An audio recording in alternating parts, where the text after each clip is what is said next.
You already know what you should be doing. You've known it for a long time. This isn't about lacking motivation. It's not about being lazy. And it's definitely not about not knowing enough. In fact, the most dangerous moment isn't when you're lost. It's when you think you've already made it. In ancient Japan, samurai feared one thing more than death itself.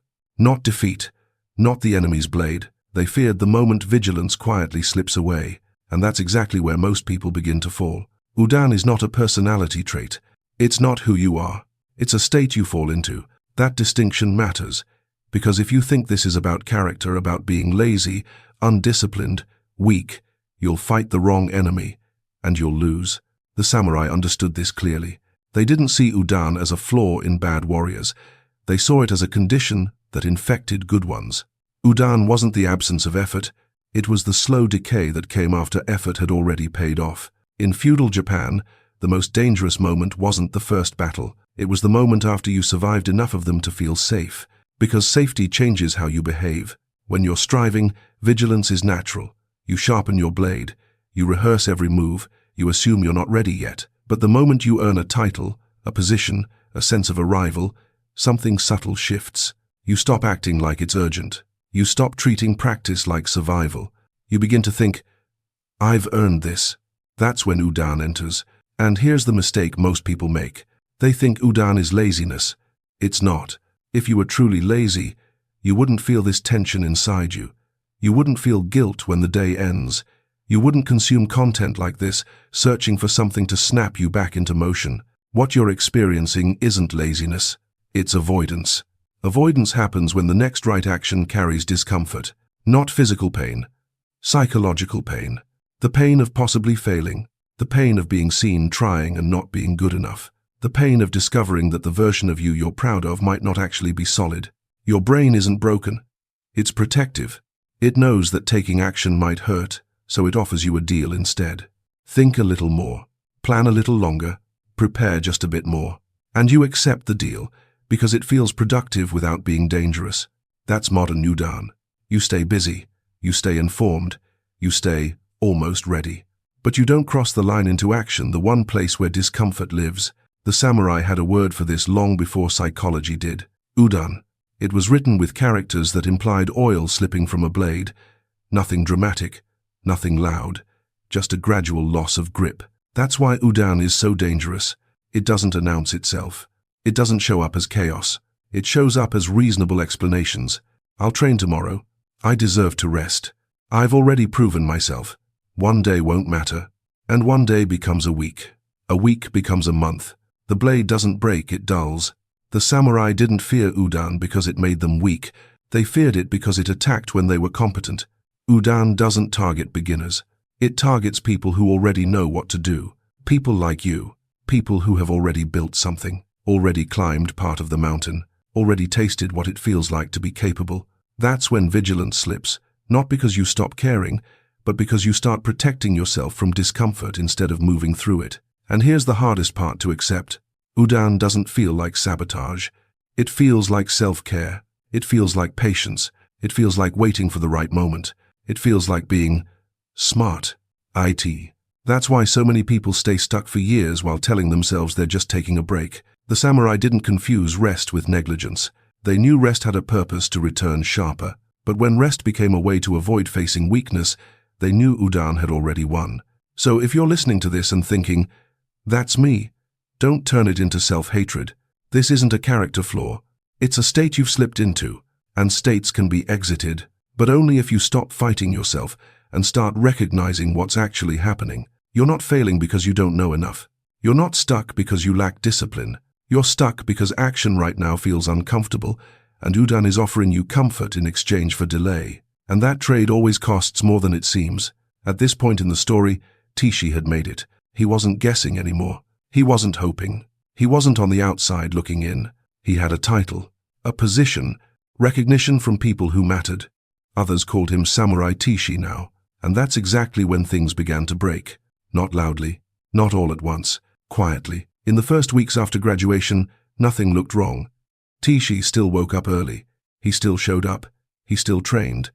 From the outside, his discipline seemed intact, but inside, something had shifted. For the first time, Effort wasn't fueled by hunger, it was cushioned by security.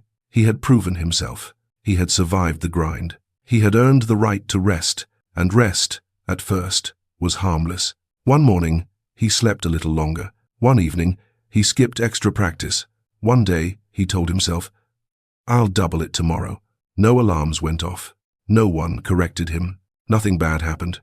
That's how udan works. It doesn't announce danger. It removes urgency. Tishi began to confuse two very different things, rest and arrival. The samurai never rejected rest. They understood recovery. But they asked a question most people never do. After you rest, do you return sharper? If rest restores you, it's recovery. If rest makes you avoid returning, it's decay. Tishi didn't ask that question. He only asked whether he deserved a break. And udan always answers, yes. I trained hard. I earned this. One day doesn't matter. Those sentences sound reasonable. That's why they're deadly. A week passed. Then another. Tishi still attended mandatory sessions. He still met expectations. But the edge was gone.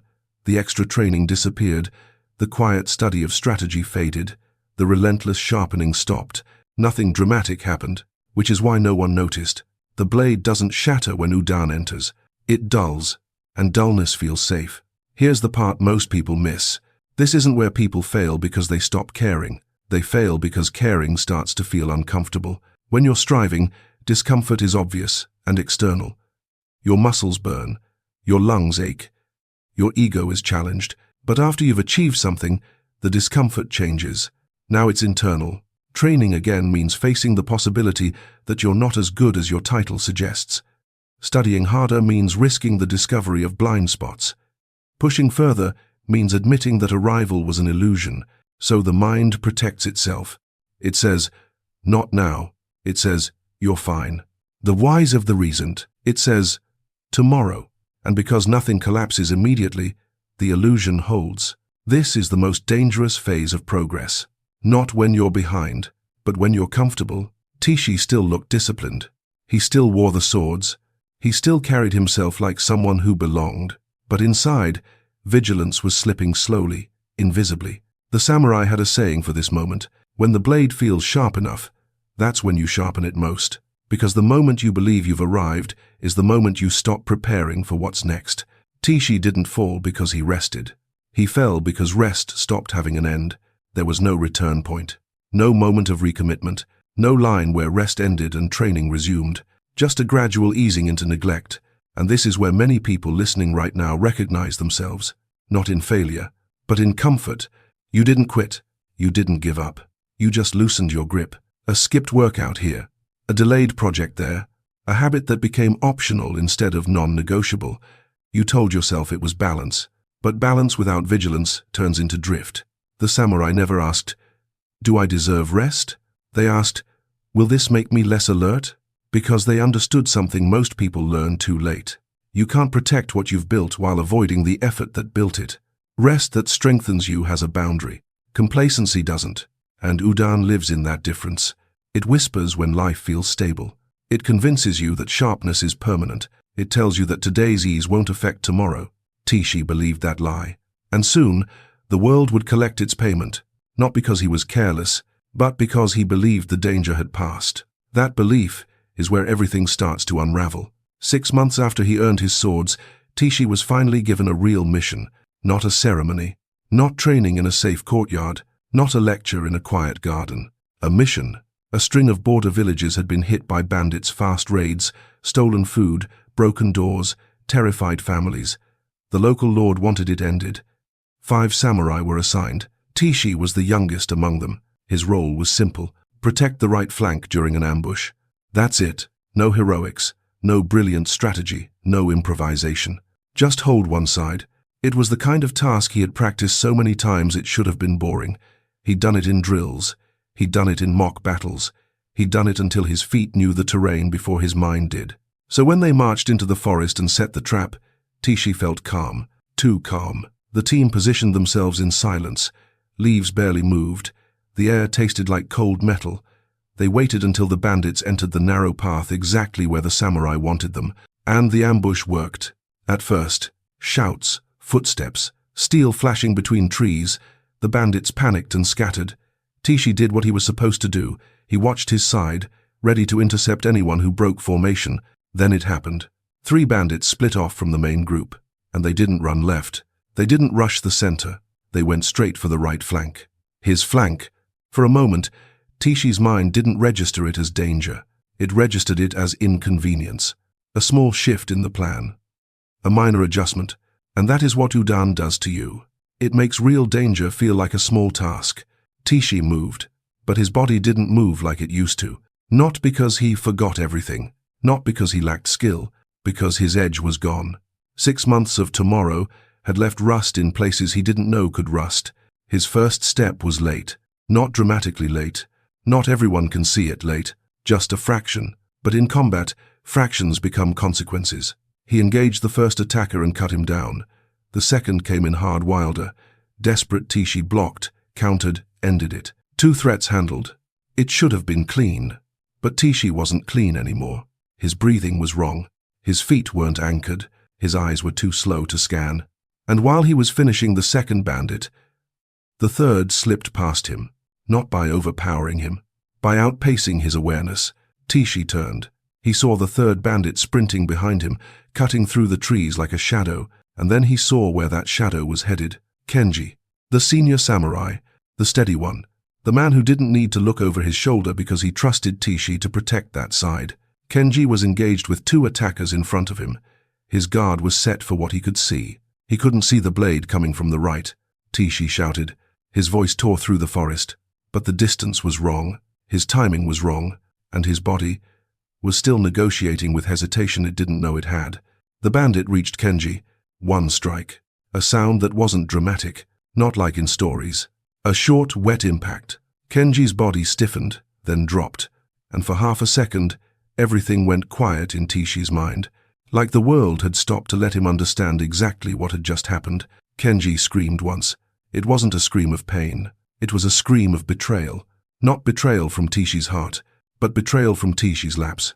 And then silence. The fight ended quickly after that. The remaining bandits were killed or fled. The forest settled as if nothing had happened.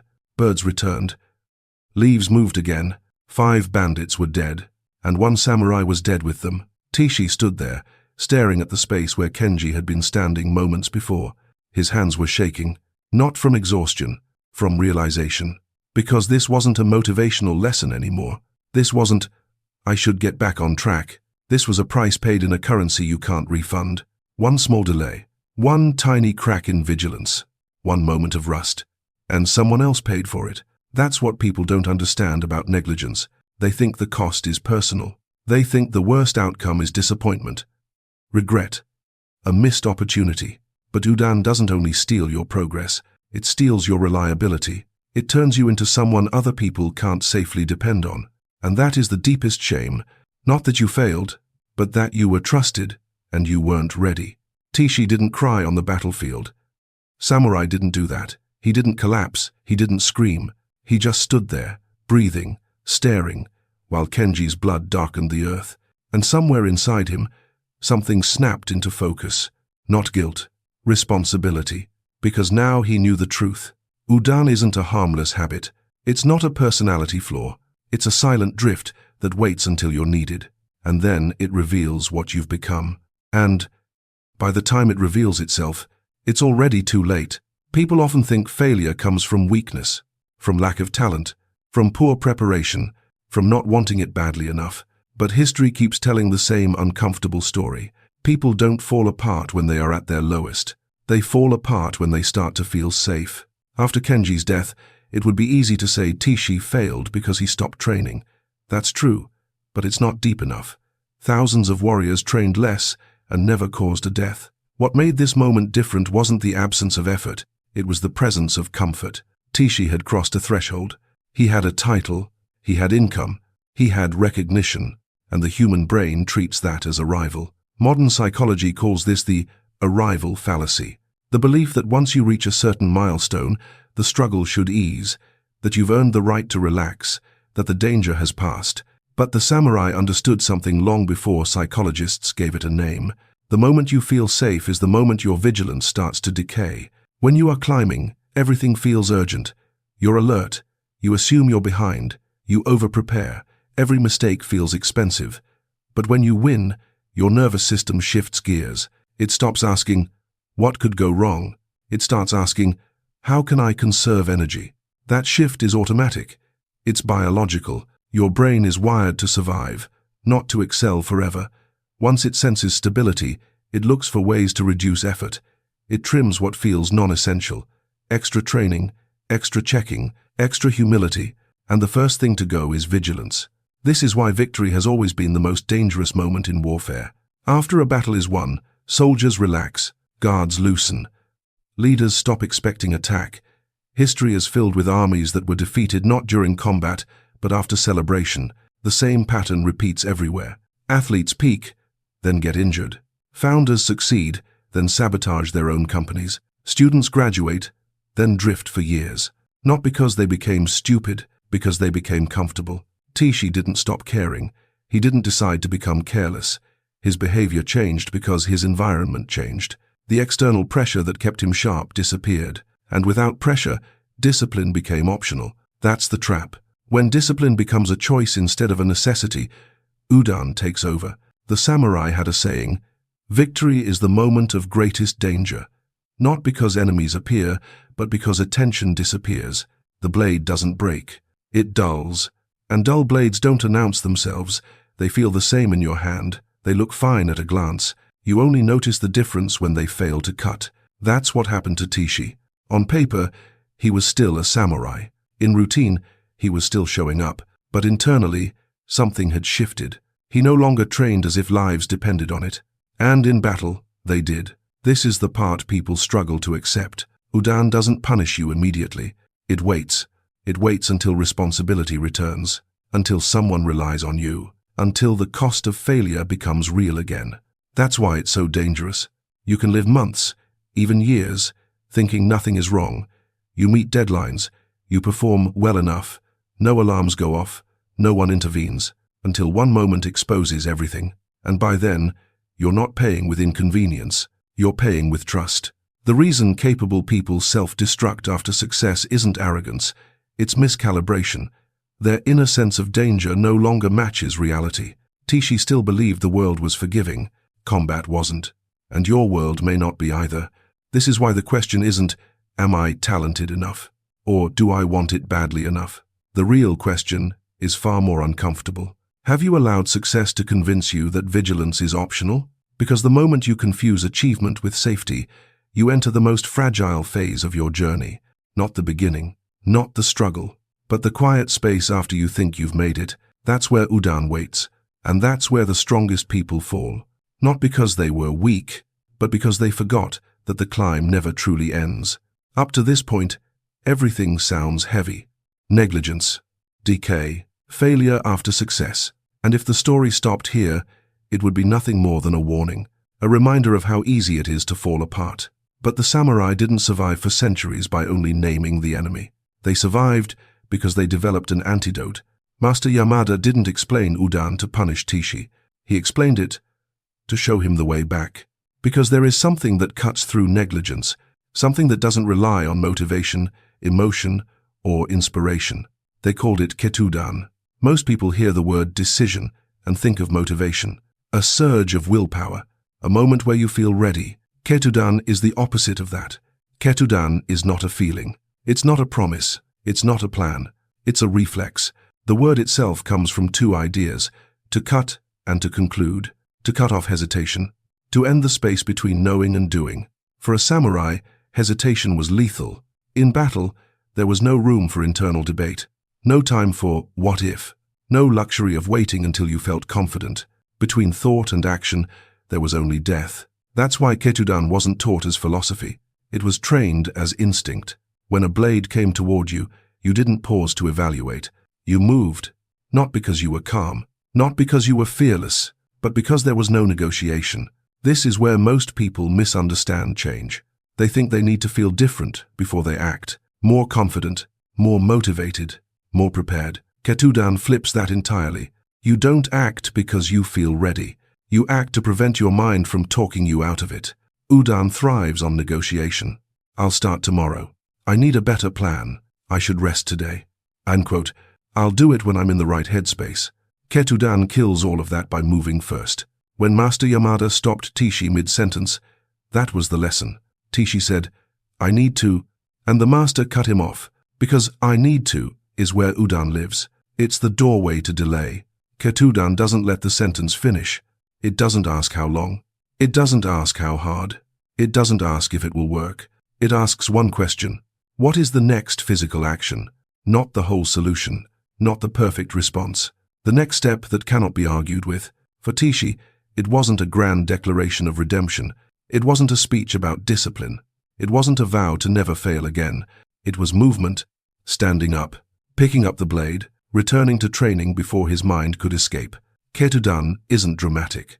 It's almost boring, and that's why it works, because the mind is fast at excuses, but slow at catching up to action. Once you move, the negotiation collapses. You don't wait for confidence. Confidence follows motion. You don't eliminate fear. You move while fear is still present. This is why Ketudan doesn't promise success. It promises alignment. Alignment between what you know and what you do. And that alignment, repeated enough times, rebuilds trust. Trust in your hands. Trust in your word. Trust in yourself. Udan erodes that trust slowly. Ketudan restores it instantly, even if the action is small. That's the twist most people miss. The cure for negligence is not more thinking. It's not better motivation. It's not understanding the problem deeper. It's cutting the delay. Every time you act without negotiation, you weaken udan's grip. Not forever. Not permanently, but enough to reclaim control in that moment.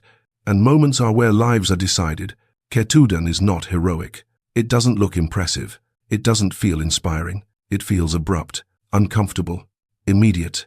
But it's the only thing that works when comfort has made you careless. And once Tishi understood that, the story could finally change direction, not because he became stronger, but because he stopped waiting to feel strong before he moved. Here's the part nobody wants to hear. If discipline was simply a matter of willpower, you would already be disciplined. You wouldn't need another book, another video, another Monday, because you already know what to do. And yet, you don't do it. So let's stop pretending the problem is a lack of strength. Willpower is not a stable resource. It's not a trait you either have or don't have. It's a battery, and it drains. It drains when you're stressed, when you're tired, when someone disappoints you, when life gets messy, when you finally succeed and think, I can breathe now. That's why try harder is such a cruel piece of advice. Trying harder works. For a day, maybe two, and then the battery dies, and Udan walks back in like he owns the place. This is what Master Yamada understood. Tishi didn't lose Kenji because he lacked talent. He didn't lose him because he forgot the technique. He lost him because his discipline had become optional, and anything optional eventually gets negotiated. That's the real enemy. Not laziness, not lack of motivation. Negotiation. Do I really need to train today?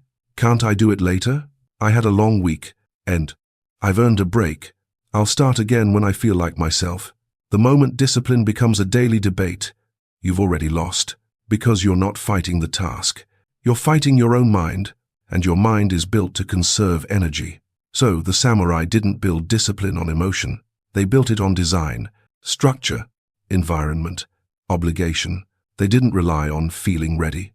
They relied on removing choice. Because when there is no choice, there is no negotiation. That's why Tishi didn't just decide to come back. If he had relied on decision alone, he would have failed again. He would have trained hard for 3 days, then missed 1 day, then felt guilty, then avoided the dojo entirely because shame is heavier than exhaustion. So instead, he did something smarter. He created a structure that forced him to show up, not because he wanted to, because it became the default. In the old schools, students didn't just train. They served. They cleaned floors. They carried water. They repaired gear. They showed up before the sun, not to feel proud, but because the dojo demanded it. And here's the point. Service isn't about humility. It's about friction. It makes quitting awkward. It makes skipping visible. If Tishi had to walk into that dojo every morning to clean, he couldn't disappear for 6 months again. And that's what most people miss. The best discipline is not the one that feels heroic. It's the one that feels automatic. You don't need to be strong to brush your teeth. You don't wake up and debate it for 20 minutes. You just do it. Not because you're motivated, because your environment is built around it. Now think about your life. What do you rely on willpower for that should be handled by design? If the gym requires motivation, you'll go when life is easy and vanish when life is hard. If studying requires inspiration, you'll do it when you feel confident and avoid it when you feel behind. If writing requires the right mood, you'll spend your life waiting for a mood that rarely arrives. Ketudan is the cut in the moment, but design is the fortress after the cut. Because the truth is, you cannot ketudan your way out of everything forever. You need systems that keep you moving when your emotions collapse. That's why the strongest people aren't the most intense. They're the most structured. They don't ask, "Do I feel like doing it?" They ask, "What did I build that makes it hard not to do it?"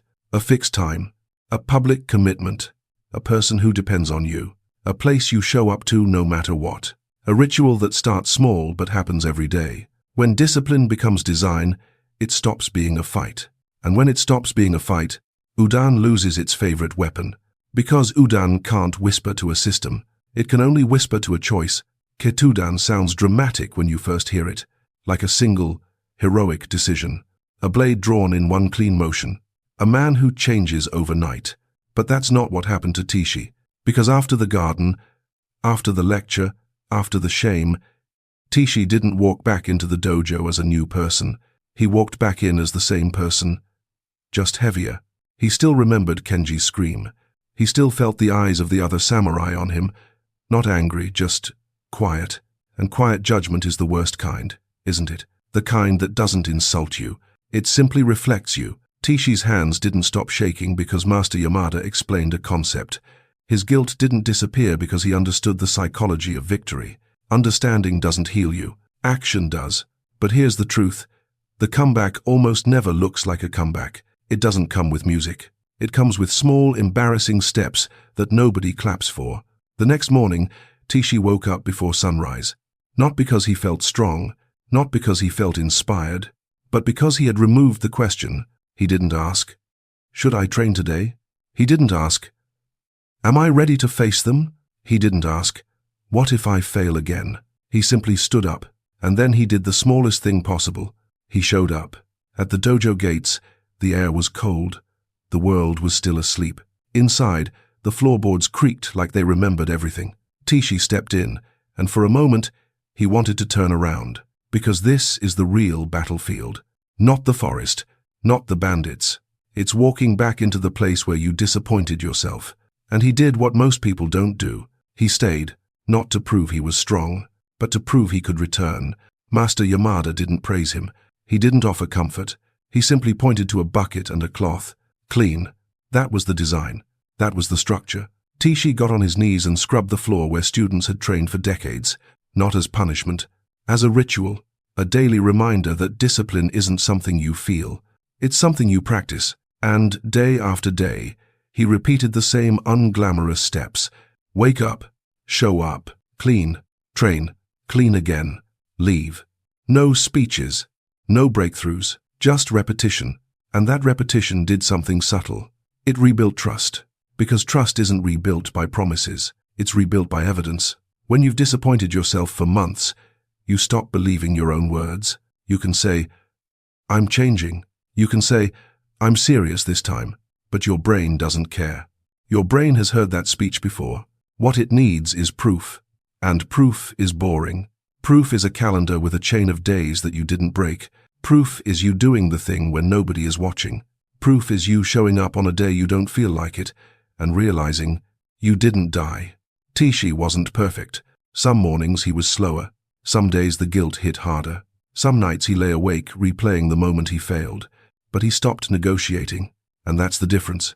Most people think discipline is about intensity. It's not. It's about consistency when you're not in the mood. It's about being the kind of person who returns.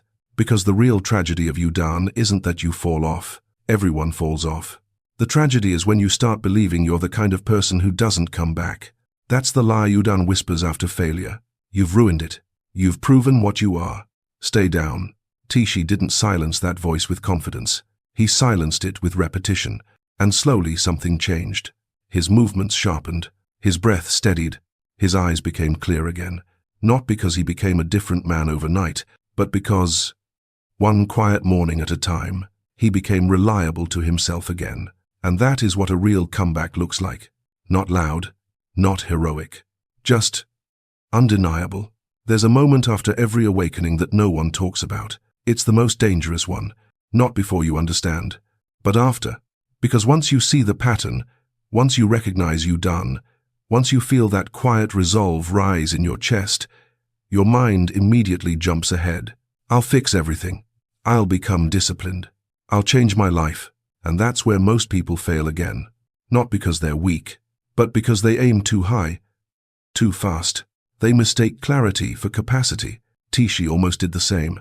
After returning to the dojo, after weeks of quiet repetition, a part of him wanted to accelerate, train longer, wake up earlier, prove something. That urge feels productive. It feels noble, but it's another trap, because when you make your first action too big, your brain does something cruel. It waits. It waits for the perfect moment, the right energy, the ideal conditions. And when those don't come, it postpones. Tomorrow, next week, when I'm ready. That's not ketudan. That's udan wearing ambition as a disguise. The samurai understood something modern life forgot. The first move doesn't need to be right. It needs to be immediate. Master Yamada once said something that sounded almost insulting in its simplicity. When your blade is dull, you do not plan a masterpiece. You sharpen it once. Not perfectly, not beautifully, once. Because action isn't about quality at the beginning. It's about breaking inertia. Most people wait until they know what the best action is. The perfect routine, the perfect system, the perfect plan. But the brain doesn't change through planning. It changes through motion. So Tishi was given a rule, not a goal, a rule. One action, so small it couldn't be negotiated away. Not become disciplined, not redeem yourself. Just this, show up, do one thing, leave. That was it. Some days that meant 10 minutes of training. Some days it meant cleaning the floor again. Some days it meant standing still and breathing until his hands stopped shaking. And that counted, because consistency isn't built by heroic effort. It's built by actions so small your fear doesn't bother to stop them. Here's what most people don't realize. Your brain isn't convinced by your intentions. It's convinced by patterns. Every time you do a small action immediately, you send a signal. I am the kind of person who acts. Every time you wait for motivation, you send a different one. I am the kind of person who delays. That identity forms fast, and once it forms, it becomes self-reinforcing. That's why the first action must be stupidly small, because it needs to survive your worst days, not your best ones. If your first step requires confidence, energy, or inspiration, it will fail. If it requires almost nothing, it will stick. Ketudan isn't about force. It's about removing choice. You don't decide how much. You don't decide how well. You don't decide if it's worth it. You just act. Now, think about your own life, not the version you fantasize about, the real one, the unread message, the unfinished project, the habit you keep preparing to start. You don't need a breakthrough. You need a move so small it feels almost disappointing. Send one sentence. Open the document. Stand up. That's it. Not because it solves everything, but because it cuts the gap between knowing and doing. Udan lives in that gap. Ketudan kills it. And the strange part? Once you move, even badly, even clumsily, something shifts. The fog thins. The resistance weakens. The second step becomes possible. Not easier. Possible. The first action doesn't need to be right. It needs to exist, because a flawed action can be corrected. A delayed one cannot. And that's the difference between people who change and people who understand why they should, but never do. So don't ask yourself what the perfect move is. Ask yourself this: what is the smallest action I can take right now that proves I'm awake? So here's the question. Not, what do you want? Not, what's your goal? Because goals are easy to say. Everyone has them. The real question is this: where is your right flank open? In Tishi's story, it was literal. A single position, a single responsibility, one flank he was supposed to protect, and in one moment of hesitation, that gap became a death sentence. In your life, it's not a forest ambush, it's quieter. It's the thing you keep pretending isn't urgent because it hasn't exploded yet. That's how udan works. He doesn't break the front door down. He slips in through the crack you refuse to seal. So let's get specific. Maybe your open flank is a project you keep organizing. You've got notes, you've got tabs, you've got a folder called Final, and somehow, nothing is finished. You tell yourself you're being strategic. But if we're honest, you're hiding. Because finishing means being judged. Finishing means it becomes real. And real things can fail. So you stay in preparation. Safe, busy, stuck. Or maybe it's a conversation. The one you can feel in your chest every time their name pops up. The apology you owe. The boundary you haven't set. The truth you keep editing in your head. You call it keeping the peace. But deep down, you know what it is. It's avoidance. Because the pain of one difficult conversation feels bigger than the slow damage of staying silent. And that is exactly the trade udan wants you to make. Or maybe your open flank is your body. Not because you don't know what to do. You do.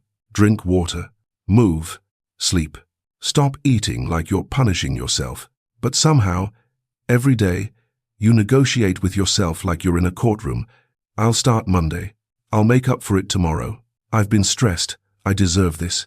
A little too means the very times. And again, it sounds reasonable. That's the problem. Udan doesn't speak in temptation. He speaks in logic. Or maybe it's your talent. The thing you used to be sharp at. The skill you earned. And now you're coasting. You still look competent to other people. You still deliver enough. You still do the minimum required. But you can feel the rust. Because mastery is not maintained by memory. It's maintained by vigilance. And when vigilance fades, you don't notice at first. That's why it's so deadly. Because you don't collapse the day you relax. You collapse the day life finally tests you again. So I'm not asking you to change your life. I'm asking you to locate the gap. Because once you see it, you can't unsee it. Where is the place you keep saying, it's fine? Where is the place you keep delaying because it's uncomfortable? Where is the place you keep avoiding because it might hurt, or expose you, or force you to grow? That is your open flank. And here's the brutal part. Udan doesn't need to destroy everything. He just needs one weak point, one neglected habit, one avoided decision, one loose thread, and eventually the whole thing unravels. So I want you to pause for a second. Not later, not after this video, right now. And answer honestly. What is the one thing you've been putting off that you know is costing you? Not in theory. In reality, because the moment you name it, you step onto the battlefield. And now there are only two options. You seal the gap, or you keep pretending it's not there. And if you keep pretending, Udan will be very patient. He always is. And now we're at the only part that matters. Because after everything you've heard, the story, the warning, the philosophy, you're still standing in the same place every human stands in. A fork in the road. Not a dramatic one. Not the kind you post about. A quiet one. A private one. Right here, right now. You have a choice. You can wake up, or you can go back to sleep. And understand this. Udan is not your enemy because he is strong. Udan is your enemy because he is patient. He doesn't need you to fail today. He doesn't need you to ruin your life in one big explosion. He only needs you to delay. He only needs you to say, tomorrow. Because tomorrow is an infinite hiding place. Tomorrow is where dreams go to die politely. And the scary part? You can live an entire life inside tomorrow. You can spend years preparing, years thinking, years waiting to feel ready. And you will still tell yourself it's fine, because nothing is visibly broken. Yet, that's how Udan keeps you asleep. He gives you comfort instead of progress. He gives you distraction instead of direction. He gives you the illusion of safety and calls it peace. But it's not peace. It's numbness. It's a slow surrender. And if you're honest, you already know what it feels like. That moment at night when everything is quiet and you remember. You remember the thing you said you would do, the person you said you would become, and you feel that little sting in your chest. That's not guilt. That's your awareness trying to wake you up. Now, here's the other side of the fork, ketudan. And I need you to hear this carefully. Ketudan is not motivation. Ketudan is not a speech. Ketudan is not you suddenly becoming a new person. Ketudan is one clean cut, a single moment where you stop negotiating, a single moment where you stop explaining, a single moment where you stop waiting to feel different, and you move anyway, because the space between knowing and doing, That space is where udan lives. That space is where you leak your life away. Ketudan closes that space, not with force, with decision. A decision so small it seems almost insulting. Send the message, open the document, put on the shoes, wash the dish, write the first sentence, not the perfect sentence. The first one, because the first action is not about results, it's about identity. It's you proving to yourself, I am awake. If you have the motivational, and look, I'm not going to promise you a miracle. I'm not going to tell you that one action fixes everything. That's not real. What is real is this. Your life changes when you become someone you can trust, not when you feel inspired, not when you finally have time, when you become reliable to yourself. That is what the samurai understood. Your blade doesn't stay sharp because you once sharpened it. It stays sharp because you never stop. And if you're thinking, but I've already failed too many times. Good. That means you're human. Tishi failed too. And the point of his story isn't that he was weak, it's that he fell asleep. And the point of your story isn't what happened yesterday, it's what you do next. Because Udan will always be there. He will be there after this video ends. He will be there tomorrow morning. He will whisper the same words he always whispers. Not now. You can do it later. As well. You deserve to rest. And you can listen. You can stay asleep. No one will stop you. But you already know what that path looks like. You've walked it before. Or you can choose one ketudan moment. One cut. One step. Not the whole staircase, just the next step. So here's my final question to you. Not to your plans, not to your intentions. To you. Are you going to wake up, or are you going to sleep again?